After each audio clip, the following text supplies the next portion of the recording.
Hi friends, ಅಡುಗೆ ಮನೆಗೆ ಸ್ವಾಗತ.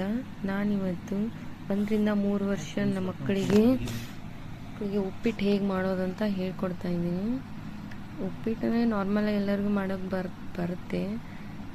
ದೊಡ್ಡವರಿಗಾದರೆ ಸ್ವಲ್ಪ ಖಾರ ಉಪ್ಪೆಲ್ಲ ಜಾಸ್ತಿನೇ ಇರುತ್ತೆ, ಮಕ್ಕಳಿಗೆ ಸ್ವಲ್ಪ ಕಡಿಮೆನೇ ಇರಬೇಕಲ್ವ. ಸ್ವಲ್ಪ ಸಾಸಿವೆ ಜೀರಿಗೆ ಹಾಕ್ಕೊಂಡು ಅದಕ್ಕೆ 4 ಕರಿಬೇವು ಹಾಕ್ಕೊಂಡು ಸ್ವಲ್ಪ ಮೆಣಸಿನ್ಕಾಯಿ ಹಾಕ್ಕೊಂಡು ಸ್ವಲ್ಪ ಈರುಳ್ಳಿ ಹೆಚ್ಚಿಟ್ಟಿದ್ದೀನಿ. ಮೆಣಸಿನ್ಕಾಯಿ ಬಾಡಿಸ್ಕೊಂಡು ಸ್ವಲ್ಪ ಈರುಳ್ಳಿ ಹಾಕ್ಕೊಂಡು ಹಾಗೆ ಬಾಡಿಸ್ಕೊಳ್ಳಿ. ಅದಕ್ಕೆ ನಾನು ಹಸಿ ರವೆನೇ ಹಾಕ್ಕೋತಾ ಇದ್ದೀನಿ. ನೀವು ಬೇಕಿದ್ರೆ ಹುರಿದಿರೋ ರವೆ ಹಾಕೋಬೋದು. ನಾನು ಇದರಲ್ಲೇ ಹುರ್ಕೊಳ್ಬೇಕಂತ ಹಸಿ ರವೆನೇ ಹಾಕ್ಕೊಂಡಿದ್ದೀನಿ. ಸ್ವಲ್ಪ ಕಂದು ಬಣ್ಣ ಬರೋವರೆಗೂ ಹುರ್ಕೊಳ್ಳಿ.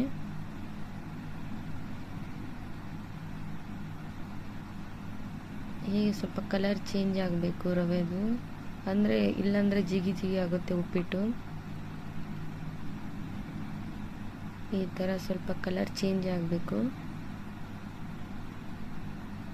ಸ್ವಲ್ಪ ಕಲರ್ ಚೇಂಜ್ ಆದಮೇಲೆ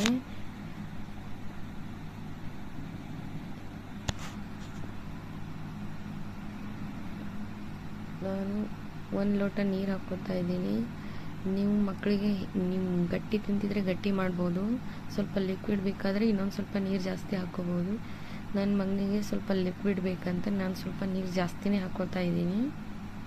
ಸ್ವಲ್ಪ ಉಪ್ಪು, ಆಮೇಲೆ ನಾನು ಸ್ವೀಟ್ ಸ್ವಲ್ಪ ಜಾಸ್ತಿನೇ ಯೂಸ್ ಮಾಡ್ತಾ ಇದ್ದೀನಿ ಫ್ರೆಂಡ್ಸ್, ಯಾಕಂದರೆ ನನ್ನ ಮಗ ಸ್ವೀಟ್ ಅಂದರೆ ಇಷ್ಟ.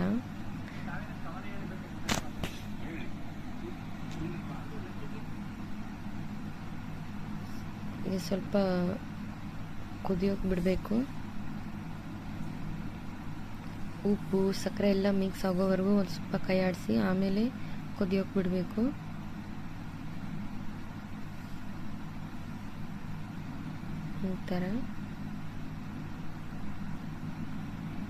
ಈ ಥರ ಮಾಡೋದ್ರಿಂದ ಮಕ್ಕಳಿಗೂ ಈಸಿಯಾಗಿ ತಿಂತವೆ. ಸ್ವಲ್ಪ ಚಪಾತಿ ಅದು ಇದು ಅಂದರೆ ಸ್ವಲ್ಪ ನನಗೆ ಬೇಡ ಅಂತಂದು ಕಾಡ್ತವೆ. ಇದಾದರೆ ಬೇಗ ಹೋಗುತ್ತಲ್ಲ.